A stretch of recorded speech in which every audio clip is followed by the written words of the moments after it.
Hello everyone.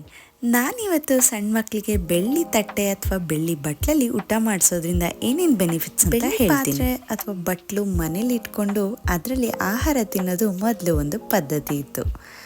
ಆದರೆ ಈಗ sign of royalty, luxury ಅನ್ನೋ ಹಾಗೋಗಿದೆ. ಬಟ್ ಅದರಲ್ಲಿ ಮೆಡಿಸಿನಲ್ ಬೆನಿಫಿಟ್ಸ್ ಇರೋದ್ರಿಂದನೇ ಅದನ್ನು ಯೂಸ್ ಮಾಡೋದು. ಸುಮ್ಮನೆ ಪದ್ಧತಿ ಇಲ್ಲ ಅಲ್ವಾ, ದೊಡ್ಡಸ್ತಿಕೆ ತೋರ್ಸೋಕಂತೂ ಅಲ್ವೇ ಅಲ್ಲ. ಇದರಿಂದ ಬಹಳಷ್ಟು ಬೆನಿಫಿಟ್ಸ್ ಇದೆ. ಹಾಗೂ ಆಯುರ್ವೇದದಲ್ಲೂ ನೀವು ಕೇಳಿರ್ಬೋದು ಬೆಳ್ಳಿನ ಯೂಸ್ ಮಾಡೋದ್ರಿಂದ ಅಂದರೆ ಬಳಕೆ ಮಾಡೋದ್ರಿಂದ ಎಷ್ಟು ಬೆನಿಫಿಟ್ಸ್ ಇದೆ ಅಂತ.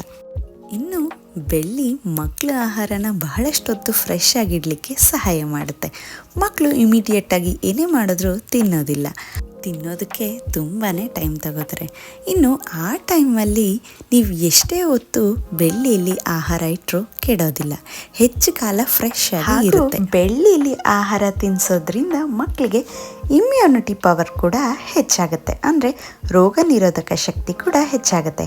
ಹೇಗೆ ಅಂದರೆ ಬೆಳ್ಳಿ ಬಟ್ಲಿಗೆ ಬಿಸಿ ಬಿಸಿ ಏನಾದರೂ ಹಾಕೋದ್ರಿಂದ ಆ ಆಹಾರ ಜೊತೆಗೆ ಬೆಳ್ಳಿ ಅಂಶ ಕೂಡ ಮಕ್ಕಳು ಹೊಟ್ಟೆಗೆ ಸೇರಿಕೊಳ್ಳುತ್ತೆ. ಬೆಳ್ಳಿ ನಮ್ಮ ಮಕ್ಕಳು ಬಾಡಿ ಟೆಂಪರೇಚರ್ನ ಕಂಟ್ರೋಲ್ನಲ್ಲಿಡೋಕ್ಕೆ ಸಹಾಯ ಮಾಡುತ್ತೆ, ಯಾಕಂದರೆ ಬೆಳ್ಳಿನಲ್ಲಿ ಕೂಲಿಂಗ್ ಪ್ರಾಪರ್ಟೀಸ್ ಇದೆ.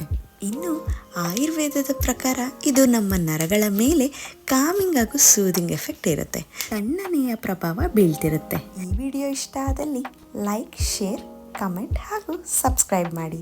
ಮತ್ತೆ ನೆಕ್ಸ್ಟ್ ವ್ಲಾಗಲ್ಲಿ ಸಿಗೋಣ. Thank you for watching.